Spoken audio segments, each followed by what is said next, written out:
ಚಿತ್ರರಂಗದ ಸಂಬಂಧ ಇಲ್ಲದೆ ಇರೋ ಇವತ್ತು ದೆಹಲಿಗೆ ಹೊರಡೋ ಕಾರ್ಯಕ್ರಮ.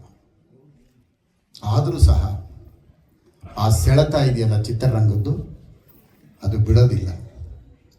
ಹಾಗಾಗಿ ಇವತ್ತು ಈ ಕಾರ್ಯಕ್ರಮದಲ್ಲಿ ನಮ್ಮ ಸಿನಿಮಾ ರಂಗಕ್ಕೋಸ್ಕರ, ಅದರ ಮೇಲಿರ್ತಕ್ಕಂಥ ಅಭಿಮಾನಕ್ಕೋಸ್ಕರ ಬಂದಂತಹ ನಮ್ಮ ಕುಮಾರಣ್ಣ ಅವರಿಗೆ, ಅಣ್ಣ ಇದೇ ರೀತಿ ನಿಮಗೆ ಚಿತ್ರರಂಗದ ಮೇಲೆ ಅಭಿಮಾನ, ಪ್ರೀತಿ ಹಿಂಗೆ ಇರಲಿ. ಯಾಕೆ ಮಾತು ಹೇಳ್ತೇನೆ ಅಂದರೆ, ಕನ್ನಡ ಚಿತ್ರರಂಗಕ್ಕೆ ಎರಡು ಕಣ್ಣು ಅಂತ ಇತ್ತು. ಒಂದು ಡಾಕ್ಟರ್ ರಾಜ್ಕುಮಾರ್, ಮತ್ತೊಂದು ವಿಷ್ಣುವರ್ಧನ್. ಅದಾದ ನಂತರ ಅಂಬರೀಷ್.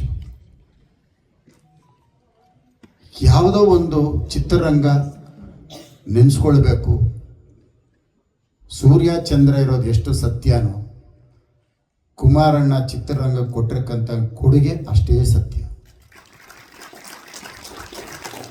ಅಣ್ಣವರು ನಿಧನ ಹೊಂದಿದಾಗ ಮನೆಗೆ ಹೋದಂಥ ಸಂದರ್ಭದಲ್ಲಿ ಮುಖ್ಯಮಂತ್ರಿಗಳು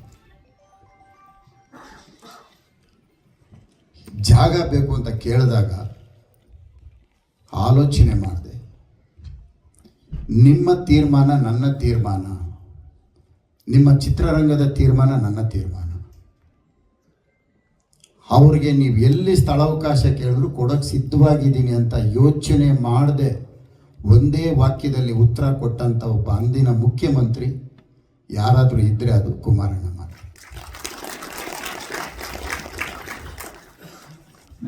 ಆ ಒಂದು ಕೊಟ್ಟಂಥ ಒಂದು ಸ್ಥಳ ಅಣ್ಣವರ ಇವತ್ತು ರಾಜ್ಕುಮಾರ್ ಕಂಠೀರವ ಸ್ಟುಡಿಯೋ ರಾಜ್ಕುಮಾರ್ ಸಮಾಧಿ ಆಗಿತ್ತು.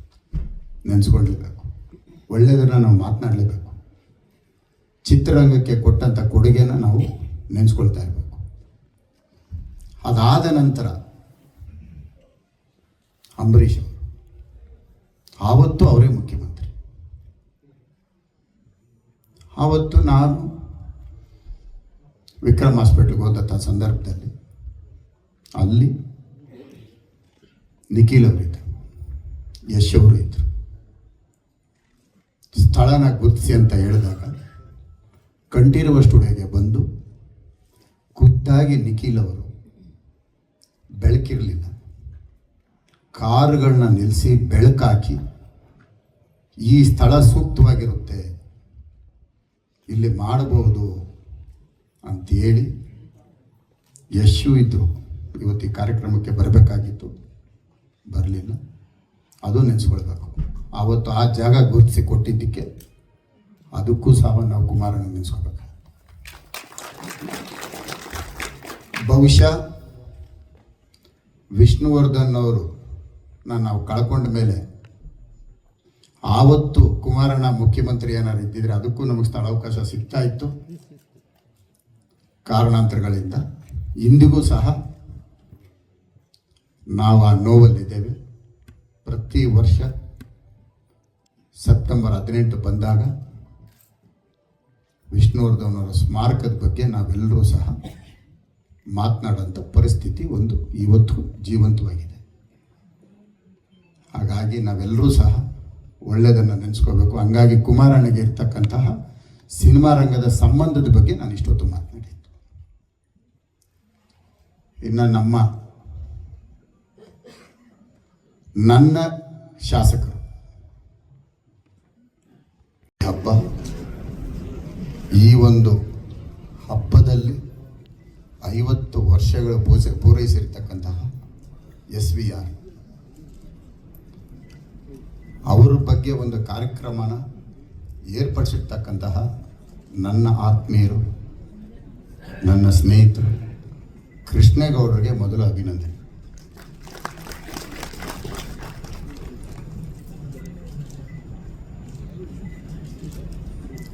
ಇಲ್ಲಿ ಏನು ಮಾತನಾಡಬೇಕಂದ್ರೂ ಮೊದಲನೇದಾಗಿ ರಾಜೇಂದ್ರ ಸಿಂಗ್ ಬಾಬು ಅವರ ಸಾಧನೆ ಬಗ್ಗೆ ಮಾತನಾಡಿ. ಬಹುಶಃ 17-18ನೇ ವಯಸ್ಸಲ್ಲಿ ಅಂತ ಅನ್ನೋ ಒಂದು ಸಿನಿಮಾ ಅದು ಬಿಡುಗಡೆ ಆಗಿದ್ದು ಸಂಪಿಗೆ ಥಿಯೇಟರ್ನಲ್ಲಿ. ಆವಾಗ ನಾನು ಹೈಸ್ಕೂಲ್.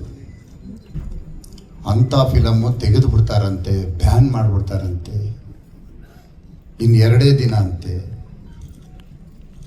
ಇನ್ನಿರಲ್ವಂತೆ, ಇದುವರೆಗೂ ಅಂತ ಸಿನಿಮಾ ಬಂದಿಲ್ವಂತೆ.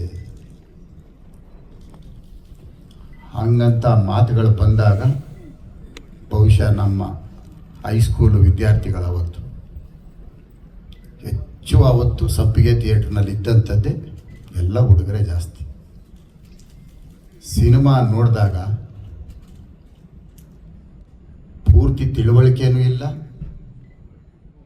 ಅದ್ರ ಬಗ್ಗೆ ಮಾತನಾಡೋಕ್ಕೂ ಗೊತ್ತಿಲ್ಲ. ಆದರೆ ಸಿನಿಮಾ ಚೆನ್ನಾಗಿದೆ, ಉಗುರು ಕೇಳ್ತಾರೆ, ಬರೀ ಇದೇ ಆವತ್ತಿನ ದಿನ ನಮಗೆ.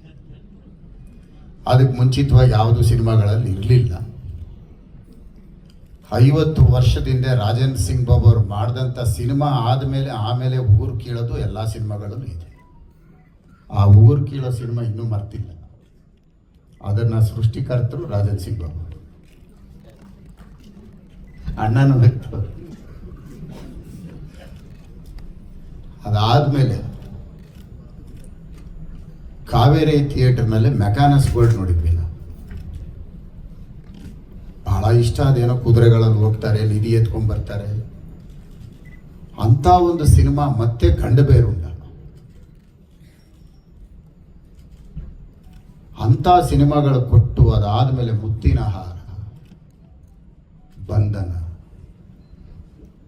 ಮರೆಯಕ್ಕಾಗದೇ ಇರೋಂಥ ಸಿನಿಮಾಗಳು ಕೊಟ್ಟಂತಹ ಕನ್ನಡ ಚಿತ್ರರಂಗಕ್ಕೆ ನಾವಿಡೀ ಚಿತ್ರರಂಗ ಎಷ್ಟು ಧನ್ಯವಾದಗಳು ಹೇಳಿದ್ರು ರಾಜೇಂದ್ರ ಸಿಂಗ್ ಬಾಬು ಅವರು ಅದು ಕಡಿಮೆ ಅನ್ಸುತ್ತೆ ನನಗೆ.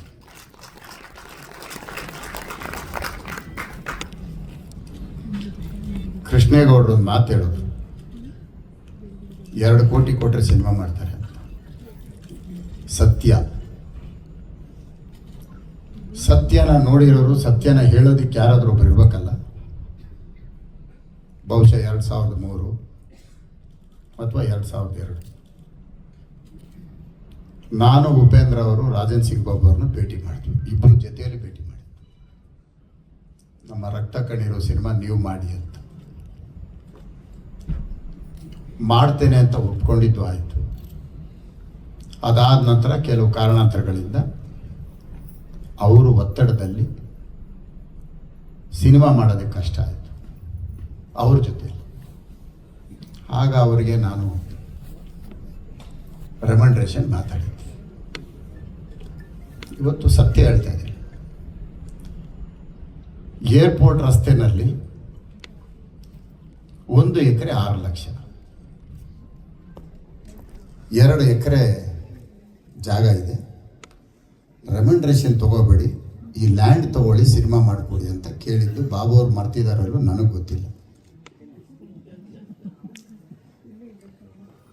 ಆವತ್ತು ಅವ್ರು ಒಪ್ಕೊಂಡಿದ್ದಿದ್ರೆ ಸಿನಿಮಾ ಮಾಡಲಿ ಬಿಡಲಿ. ಇವತ್ತು ಅದರ ಮೌಲ್ಯ ನಾನು ಹೇಳಿದ್ರು ನೀವು ಸುಳ್ಳು ಅನ್ಬೋದು. 2 ಕೋಟಿ ಇವತ್ತು 100 ಕೋಟಿ, 2 ಎಕರೆ 100 ಕೋಟಿ ಇವತ್ತು. ಇದು ವಾಸ್ತವ. ನನ್ನ ಕಣ್ಣೆದುರುಗಡೆ ಆ ಜಾಗನ ಇವತ್ತು ನಾನು ಹೋಗಿ ಬರೋವಾಗೆಲ್ಲ ನೆನೆಸ್ಕೊಳ್ಳೋದು ರಾಜೇಂದ್ರ ಸಿಂಗ್ ಬಾಬು ಅವರು ಎಂಥ ತಪ್ಪು ಮಾಡಿದ್ರು ಅಂತ. ಯಾಕೆ ಈ ಮಾತು ಹೇಳ್ತೇನೆ ಅಂದರೆ, ಹಣದ ಹಿಂದೆ ಹೋಗದೆ ನನ್ನ ಜೀವನ, ನನ್ನ ಕುಟುಂಬ, ನನ್ನ ತಂದೆ, ನನ್ನ ಮಕ್ಕಳು, ನನ್ನ ಸಹೋದರಿ, ನನ್ನ ತಾಯಿ ಎಲ್ಲರೂ ಸಹ ಸಿನಿಮಾ ರಂಗದಲ್ಲೇ ಜೀವನ ಮಾಡ್ತೀವತ್ತು. ಲಾಭಕ್ಕೋಸ್ಕರನೋ ಆಸ್ತಿಗೋಸ್ಕರನೋ ಹಣದ ಆಸೆಗೆ ಹೋಗದೆ ಬರೀ ಜೀವನನ ಇಡೀ ಕುಟುಂಬ ಚಿತ್ರರಂಗಕ್ಕೆ ಮುಡುಪಾಗಿಟ್ಟರಂಥ ಒಂದು ಕುಟುಂಬ ಅದು ರಾಜೇಂದ್ರ ಸಿಂಗ್ ಬಾಬು ಅವ್ರ ಕುಟುಂಬ. ಹಾಗಾಗಿ ಅವರು ಇವತ್ತು ಈ ಕಾರ್ಯಕ್ರಮಕ್ಕೆ ಭಾಳ ಸಂತೋಷದಿದ್ದೀನ ಅಂತ ನಾನು ಮೊದಲೇ ಹೇಳಿದೆ. ಈ ಕಾರ್ಯಕ್ರಮಕ್ಕೆ ವೇದಿಕೆ ಮೇಲೆ ಇರ್ತಕ್ಕಂಥ ಎಲ್ಲ ಗಣ್ಯರೇ, ಅದರಲ್ಲೂ ವಿಶೇಷವಾಗಿ ನಮ್ಮ ಕುಮಾರಣ್ಣ,